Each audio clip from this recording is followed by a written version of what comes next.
On today's episode of Survival Dispatch News, we're talking urban survival and urban conflict.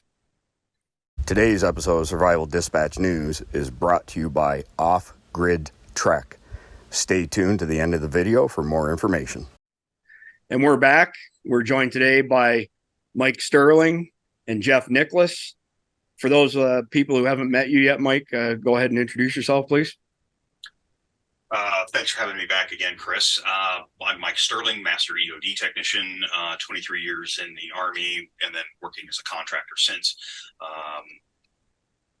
Several times around the block in dirty places, and a lot of them in the cities of Iraq. All right, well, we appreciate your service. Thank you, Mike. Jeff, new to the Survival Dispatch world, some notoriety around your name. From Black Hawk down in Mogadishu, but go ahead and introduce yourself, and that way I won't forget anything and miss some of the important points. Hey, Chris. Jeff Niklaus. I retired from the United States Army as a Chief Warrant Officer 4. Flew Black Hawk for 20 years. Went on to serve a stint as a contractor to a government agency after I retired, and then I went on to fly EMS in a couple places around the country for about 15 years, and 2 years ago retired from that and started a company called Compliant Technologies. I'm glad to be here, and it's an interesting topic, and I'll do my best to try to help parlay into the conversation based on urban survival today. Yeah, appreciate that, Jeff. I suppose we should just for the basic information, both of you have been in theaters where there's been urban conflict going on, Jeff in the air and Mike, you on the ground. So you have some perspective that somebody like me, for example, and a lot of people in survival dispatch land wouldn't have. Mike, I said to you, offline, phone conversation a while ago that I didn't feel that, urban warfare was likely in America, that a foreign adversary wouldn't, probably try and invade us. And you had an interesting counter to that, as you always do, with regards to potential urban conflict, armed conflict, warfare, whatever you want to call it. So why don't we just start there? Okay, so, of course, conflict doesn't necessarily have to be actual hot war. I mean, we're living in a world right now, even here in the United States, where we're in a position of gray zone warfare. If you look at it from that point of view, where we are below the level of declared armed conflict, but there's conflict nonetheless, and you could have that either from the mostly peaceful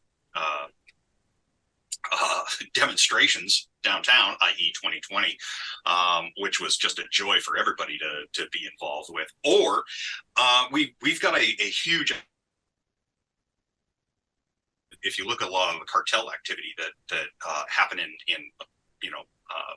South America, and then moving further and further north, and what's happening in Mexico right now. I mean, this is a view of things to come.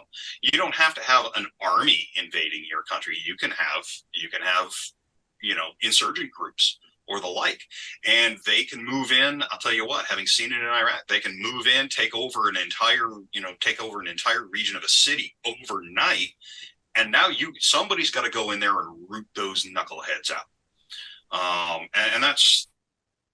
And the cartels don't care. Yeah, not only that. I'm sorry. I was going to add to what Mike had said, and sorry about jumping in there, but go ahead. A lot of times these people, if you look at where does the brainchild of all this insurgency begin, it could very well begin with the political class that has a narrative they want to shape, and they use these cartels like MS-13. You can look into the data, look at the death of Seth Rich and who committed that crime, and the people that perpetrated it were miraculously or mysteriously killed not very long after the incident. All that stuff will be parsed out and the truth will come out. But these people, whether it's Antifa, whether it's Black Lives Matter, whether it's MS-13, these are all become the major muscle movements of activity to help create that narrative for mostly peaceful protests like Mike was talking about. And they become the henchmen, so to speak, of the people trying to shape the narrative. And to bounce off of that, if you look at a lot of the things that happen in South America, with a lot of the roving gangs there, they were actually backed by the political class as basically their muscle, and openly stated that they were so. Yeah. Look what just happened in Brazil with their election, right? The people that entered the buildings and stuff were not the citizens. It was the paid protesters, right? Yeah, we have that in Chile in the 70s. Yeah. So, in light of that, what's your average citizen's, best course of action or lack of action? Like, what do you do if you live in an urban center and this stuff breaks out? So whether it's something like a peaceful protest or whether it's cartel violence on a larger scale, like we've seen in Mexico over the course of the past year in particular, we've seen cartels in Mexico with helicopters and, fully auto 50 BMGs on these choppers, destroying large squares, city squares and in urban centers. I know what you're going to say, Mike. Don't be there. Like, and you have to state the obvious. Totally agree. But what advice could you give to our audience as far as how can they prepare? What do you do when it's happening? When's it safe to go outside? All those sort of things. So I'm a big subscriber to the Urban Warfare Project over at the U.S. Military Academy, and I've actually given quite a bit of information to them. I sent you a lot of that information. Yeah, it was great. As well. There's some wonderful information in there. They've had a lot of studies on urban warfare going quite a ways back, and not just U.S. wars. So the biggest problem is what you're looking at two belligerents, right? And you're caught in between. And we're looking at, in the United States, predominantly, only 21% of our population lives in rural areas. The entire rest of our population, 79% we're looking at right there, lives in either urban or suburban areas. Okay, so these are all built up areas. So I think the biggest things that you have to look at is A, who are the belligerents, right? And your absolute best course of action is to get out. The one of the rules of urban warfare is that civilians die in great big bloody batches in these things. If they're stuck there, they're nothing but targets, and that is a very bad place to be. Get out. Of course, rule one, don't be there when the bad things happen, which goes back to your intelligence prep. And rule two, get out as absolutely soon as you possibly can. But none of that is up to you. That is up to the belligerents as to whether or not they will allow you to get out of there. Now, if it's the U.S. military, or if it's possibly the Ukrainian military, or any major military, most of the time they're going to do their best to evacuate you out. I mean, in Iraq, we went to some pretty extensive lengths, especially in Sadr City, to be able to get the population out. However, if you're dealing with an insurgent group, in particular, if you're looking at like the cartels, you have to look at Mao's rules. And I mean, let's face it, Mao states the guerrilla must move amongst the people as a fish swims in the sea. Okay, if they let the population out, they got nobody to hide behind. So if you look at Hamas, Hamas doesn't let the civilians out. As a matter of fact, they set up rocket launchers and mortar tubes right on hospitals, specifically hoping that the Israelis won't counter at them. So it's a question of, can you get out, but will they let you out? Okay.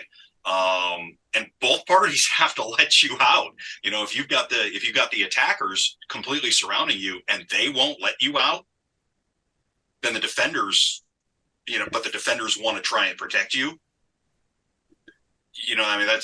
Both sides have to basically allow you out. So that's why, of course, the earlier you can get out of there, the absolute better. It's no good. You can't fight against it. You really can't. There's not a whole lot you can do. And it's awful. It's awful. If you get two major belligerent groups doing these sort of things, that's bad.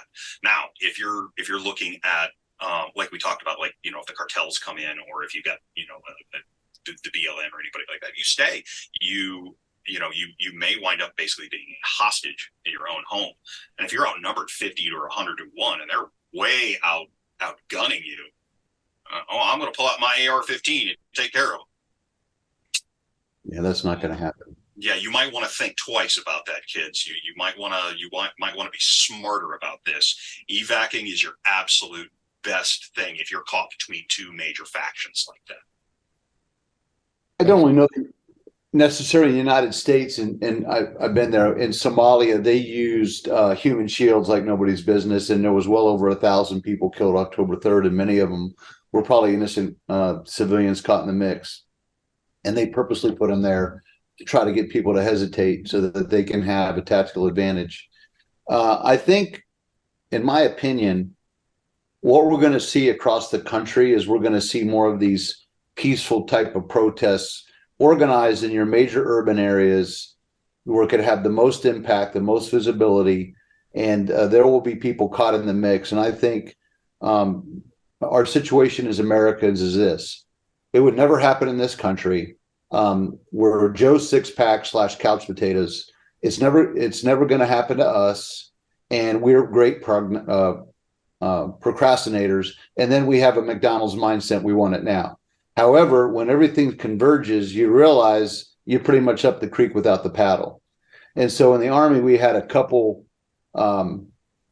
sayings. The plan is only the foundation for change. So if you don't have a plan, guess what? You're already kind of screwed. And then it's better to have it and not need it than need it and not have it. If you want to be prepared in a urban area, you don't need to look like a commando. You don't need to walk around with a helmet on and a vest and all the other kind of stuff. Situational awareness is your best friend. Understanding your area that you live in, so that situationally aware, that, and I'm sure you've been talking about the so-called attention just could be intel, could be just watching the nightly news to see where people are gathering. Avoid the area and get out. Have enough supplies if you need to hunker down for a couple of days. People talk about growing food in an urban environment and all that. We're not homesteading, right? That's a hobby. So you don't have to go to get your tomatoes at the grocery store. You want to have your resources right there to include your water in case the water shut off. Have a solar charger, have some batteries, and have some flashlights so that you can operate day or night. And then you have a plan of multiple egress routes to get out. The key is just like prison breaks. A lot of guys were successful in prison, but where do they go? They got caught because they never had a plan. Where are you going when you get out of the city? That's where you need to ultimately make this plan. It doesn't have to be crazy. It could be one state over and you're going to go stay 2 weeks at a hotel, or you're going to go to see family or do something like that, but keeping your head on a swivel and avoiding confrontation. If for some reason you find yourself in the middle of an Antifa BLM protest, then they're standing up against the cops and everything's going crazy. If you need to and you find you're in the middle of it, blend in and assimilate just as enough as you transgress or transfer through that crowd to get out of there, right? Pretend you're one of them until you can get out of the way and then get out of there, right? And so obviously, like you said, the best thing to do is just avoid it altogether. And then, have a little go kit in your car, have a little go kit in your house or your apartment or wherever you live. But it doesn't have to be that extravagant, but it needs to have a little bit of thought and a little bit of preparation. And remember, a lot of people are very brave when it's peaceful. I'm going to go out and shoot everybody, and this is how I'm going to protect when you have a gun in your hand and you're staring somebody down, you're not probably going to do that. And the bravado goes out the door pretty quickly when you realize you're going to take someone's life. So don't even go down that road. Don't have any false bravado. Do the smart thing for yourself and your family. Yeah. So that's interesting. You're the first person that I've said or heard say, pardon me, not just to blend in, but to look like one of the agitators. And that's kind of, I think Antifa's done that where, they've wore, Trump hats and whatnot to try and blend in with a Trump crowd, and then have become agitators.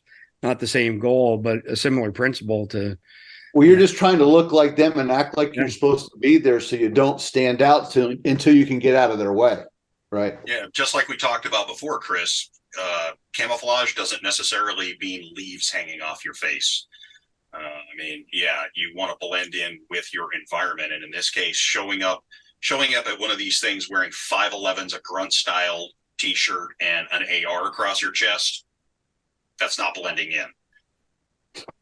Yeah, I mean, yeah, that's a really interesting though, because I can see some people having part of their kit. What do they call it? Block wear or something like that. The Antifa, the all black stuff. They call it block something or other. But Your go bag should probably be a little bit of a book bag, and it should like you would carry like you're going to school or doing something like that. It should just be a civilian bag. And again, you're just using it to get out of the way. You're not, you have the necessities, right? You can go get a million lists on what the necessities are, but it doesn't have to be sophisticated. Yeah, that's a point well taken, Jeff. Definitely interesting. I mean, I'm trying to remember all this stuff so I don't forget it for a recap afterwards. But everything from, we always say, be situationally aware. So be aware of what's going on in your vicinity. And I like what you said as far as having a plan. If you don't have a plan and then you're in a super stressful situation, you're probably not going to come up with the best plan under duress. That's a great idea. Blending in, whether it's gray man principles or, looking like you're somebody part of that group. I really like that. That's a great strategy. People die when they panic. Yeah. If you're under extreme amount of stress, it's a lot easier if you don't have a plan and you don't have, you're not healthy. You haven't taken care of yourself. Then the fact is, you're probably going to make stupid mistakes, and you're going to make preventable mistakes. And that's the sad part about it, is because most people, like I said, don't think it's ever going to be them. And when they face that situation, they will probably a lot of times freeze up, and now they're the victim. They're the collateral damage. You're done. Yeah, I was on Brave TV earlier today. I'm on as a guest every Tuesday, and we were discussing complacency amongst Floridians when it comes to hurricanes. We've all of us who live in Florida, we've been through countless hurricanes. It's like, yeah, whatever, but occasionally you get, a Cat 4 or Cat 5 comes along that, is gonna, take lives. And if you wait until the last minute, you try to get on the interstate or any other evac route, you're cooked, man. It's a parking lot. So that whole backing up though to both of y'all's comments about being situationally aware, if you have awareness, you probably have initially you have a very short window of opportunity to get out of Dodge. Speaking firsthand experience from a emergency preparedness perspective in Florida, we're in Georgia right now in the Blue Ridge Mountains, and prior to my wife and I being married, we had a big storm coming to Florida, and she packed up her father and dogs and came here and got out of Dodge before everybody else was like, holy crap, we better leave. And by then it was too late. The pictures from I-95 and I-75 was a parking lot from one end of the state to the other. So, good feedback, good comments. Well, can I just add one other thing? Yeah. A lot of people say, I don't have time to do this. What's situational awareness and all that? People practice it every day. If you live in an urban environment and you're watching this, you're going, you have people come to visit, or you tell somebody, hey, don't go down past this block after night. There's a lot of bad people that hang out there. You know where the drug dealers are in your area, but it's a bad, what side of the town is a good side, what side of the town is the bad side, right? You already practice these things in a common sense, day-to-day living thing. Okay, we're not going to go there at night. This is what happens at night, right? So all you have to do is take it a little step further. Where do we go and how do we get there and what do we take along? And it's a little bag that you have in your car, and it just can stay there. It's not like you have to walk around like you're going to be doing a 40-day trek in the wilderness, right? Yeah, and I mean, and it's Jason Sawyer's one of our top influencers. Like he, says there's a broad range of SHTF. It could be as simple as you breaking down, flat tire in the middle of off the beaten path, all the way to warfare on the other end. Having an emergency preparedness kit in your vehicle just makes good sense, regardless of what part of the country you live in. And whether we're talking urban conflict or we're talking something that's weather related, look at the snowstorms in Buffalo this past year, where a bunch of people died in their cars. They sat in their cars for extended periods of time, got carbon monoxide poisoning. They had no food, they had no water. It was those people lost their lives due to a lack of situational awareness, which is terribly unfortunate. Can I just throw one other thing in there, Chris? Absolutely. A lot of people tell me, and I'm a faith-based guy, right? And I know the Lord's watching out for us. There's a lot of people say, I've heard a lot of people say this flippantly: God's going to take care of me. God, grain silos when they knew things were going to happen, right? So you use be harmless as wise as serpents and harmless as doves, right? You can still operate in this world, still trust God, but a little common sense and some preparation go a long way. So, if you just throw your hands up in the air and say God's going to take care of me, I would just say be careful. Yeah, well, I think we've had some side conversations, Jeff, where I said I can't remember how many times I've set a goal, I've worked hard towards achieving that goal, and didn't achieve the goal because something came at me sideways where I was rewarded for my hard work. If you don't put any effort in, it's unlikely that God or anybody else is going to help you. You gotta put some skin in the game, one way or the other.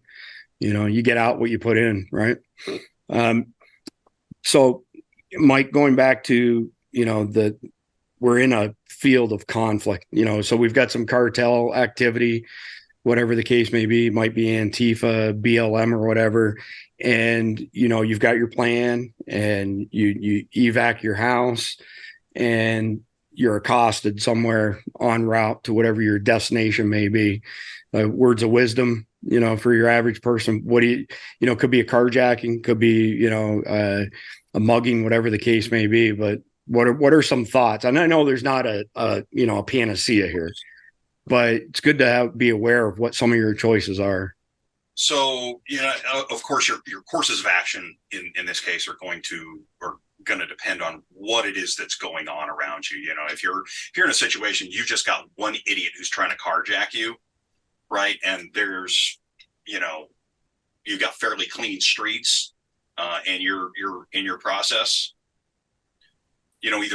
Either take off or fight it, just depending on the situation.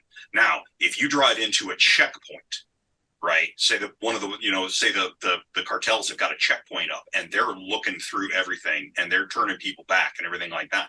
Well, you got two choices. You can try to fight your way out, but you're overgunned big time. So that's probably not a very good idea at all. Your next option, and man, I'll tell you what, this is a big thing in the third world. Buy your way out. That's a big thing. That's why, everybody asks, well, why do special operations teams carry around bunches of money? To buy your way out of these kind of situations. Now, you can try and bluff your way out, and who knows? Maybe it's not the cartels. Maybe it's just some idiots that are just trying to shake you down for whatever cash is inside your wallet. Okay, but you know what? In that case, getting the cash out of your wallet just so you can get your family to safety. Right now, there's no guarantee that they're not going to try and kill you anyway to take the rest of your stuff. But the faster you can get through there, the better. Now, of course, the best option that you've got is to look like you have nothing to begin with, and therefore they're not going to want to, spend any time on you. Back to the whole camouflage thing. If you show up driving a 73 Chevy pickup truck that's all beat to hell, and you've got, your wife, your ugly wife and your two starving kids in there and nothing else, they're not going to get anything from you. They're either going to turn you around or they're going to pass you on. But the bottom line is, you gotta smart your way out of these things. That's the best thing. And if you can avoid those type of things through your intelligence prep, the better off you can be. And that's the one thing, for those evacuations that so very many people just don't pay attention to is streets are not your only avenue. If you go to LA, you can get around that city big time utilizing the river courses. And that's the same in a lot of urban areas. River courses are a great open area to be able to move around in. The other thing is the sewers. The fourth dimension of urban warfare is under your feet, and a large quantity of combat happens there. But you got to be in a city that actually has them. Like Solder City had virtually no navigable sewers in it. It didn't have big 8-foot high, 12-foot wide storm drains or anything like that. Just a lot of Arab cities don't have that built into them. But a lot of the time, the combat doesn't start there. One side will move into it, and then the other side moves in to counter them. So usually that first few days, those are open routes to be able to get out of a city if need be. That's interesting. That's I wouldn't have never thought of that on my own. So just because I know that there's going to be some keyboard commandos commenting down below on how they would entrench themselves and John Rambo their way out of it and so on and so forth. You said to me in one of our offline conversations that from a military perspective, there were a few things, like if you couldn't call in air support from somebody like Jeff's team or whatever, there were several other things. Then at the end of the day, it's a no-brainer to get out of Dodge. What were the three things? I can't remember them exactly. So the thing that we teach whenever possible is when it comes to security operations, am I going to get into this fight? Decision point. Yes, no. So unless you've got a platoon of infantry behind you, unless you've got a radio, and at the other end of that radio, I've got a helicopter medevac on call, a dust-off on call with a combat support hospital minutes away by that dust-off. And I can also, on that same radio, call fires like mortars, rockets, artillery, stuff like that. What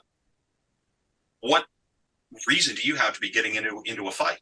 Stay out of that fight. If you don't got to be into that fight, don't get into that fight. If you can avoid a fight whenever possible, because you don't have the backup to be able to do that. Now, there's time to fight. All right, don't get me wrong. There's a time. It's like, all right, decision point. We're going to have to get this on. But if you're going to fight, you should fight to win, and you should do absolutely everything to have everything in your favor before you fight. But just saying, oh, well, I'm going to go ahead and fight. Well, you kill 2 or 3 cartel soldiers, somebody's going to take notice. Let's face it, they take an affront to that stuff. They're going to show up with 20.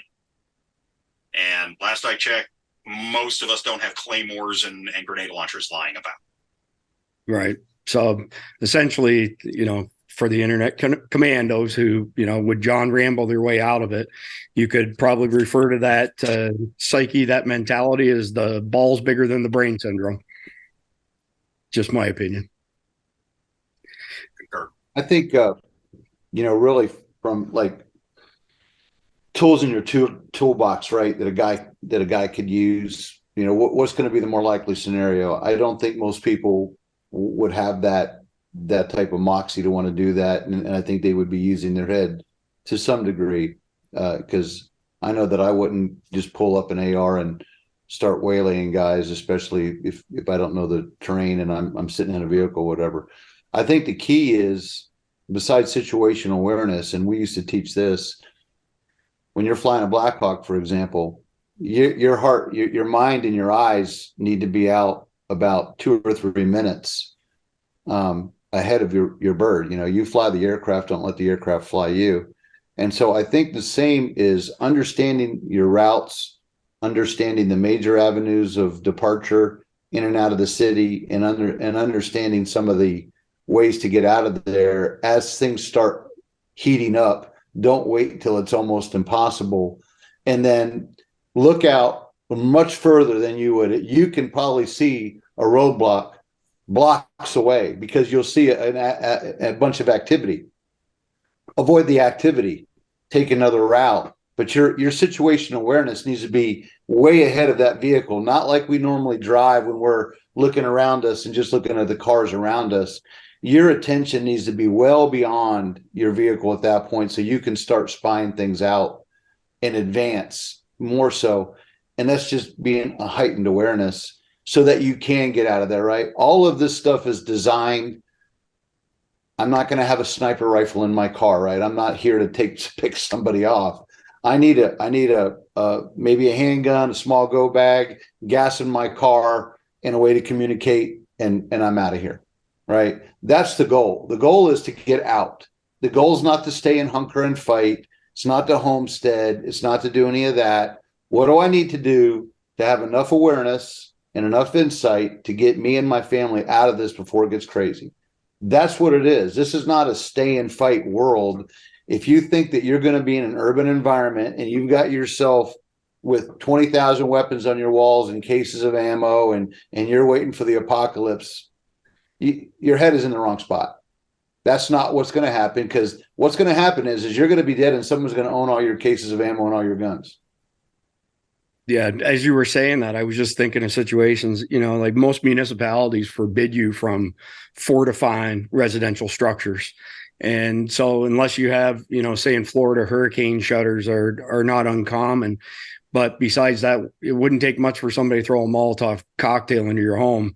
And, they're going to burn you out, smoke you out, and you're SOL when you're confronted. There is no Alamo in America like people want to think there is. It's not going to happen that way. It's not going to go down that way. And, I think the powers that be are trying to get us to lead into these types of attitudes where they want civil war.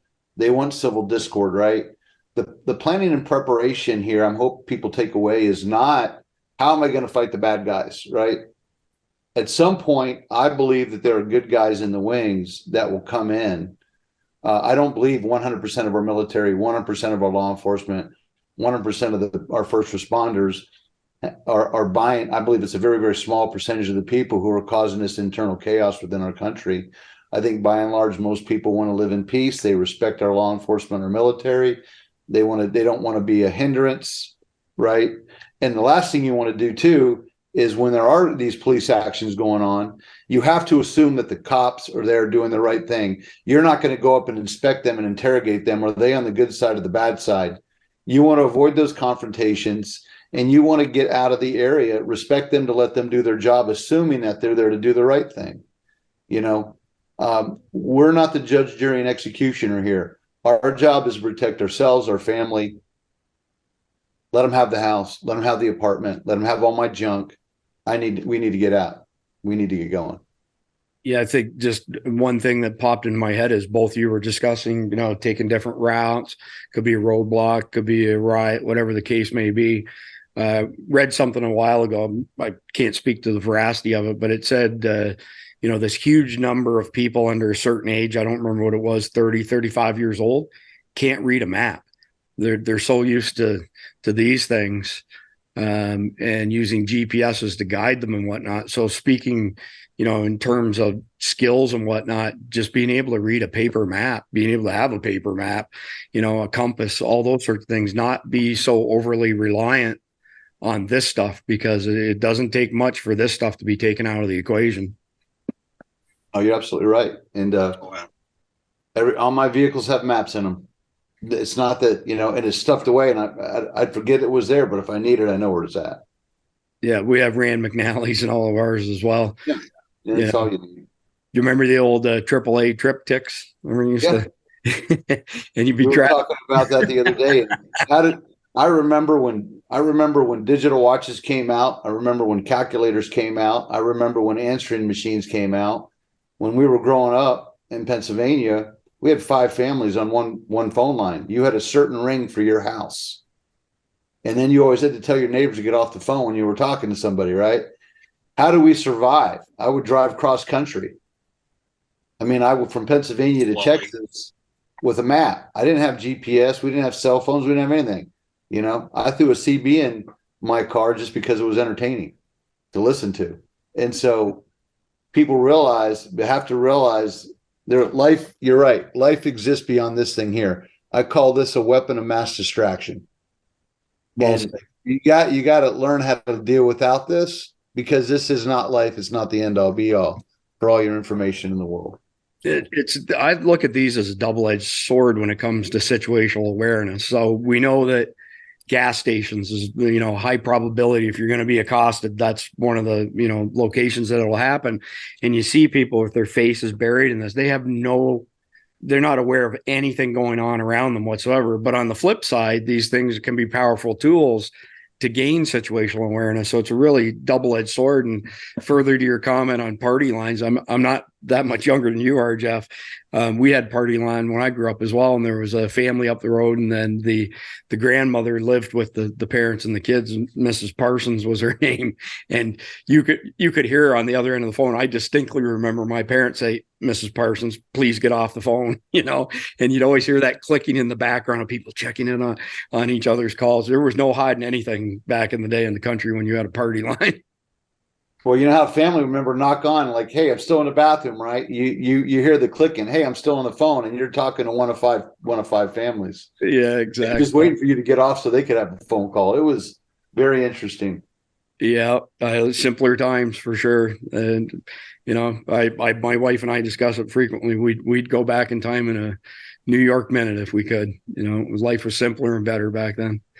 But well, listen, I appreciate y'all coming on Survival Dispatch News. Hope to have you back again, Jeff. Know for a fact that we'll have you back again, Mike, because you do wonderful things for the comment section. I know I forgot to ask you in today's episode, per usual, how long you've been in the CIA, but we'll leave that discussion for another topic, because here at Survival Dispatch News, we seem to have a knack, according to some of our followers, for finding CIA operatives. But anyway. Speechless. Whatever. Yeah, I hear it. So I'll end on this. Appreciate both y'all's service to our country. It's very much appreciated, as well as your time to come on Survival Dispatch News today. Thank you very much, gentlemen. Stay safe out there. Chris. Hey guys, today's video is brought to you by Off Grid Trek. This is their portable solar charging blanket. You see it folds up into a really small package about the size of a laptop, only weighs about 13 pounds, is the perfect solution for charging your portable power station. Of course, as always, we'll have a link so you can learn more about Off Grid Trek.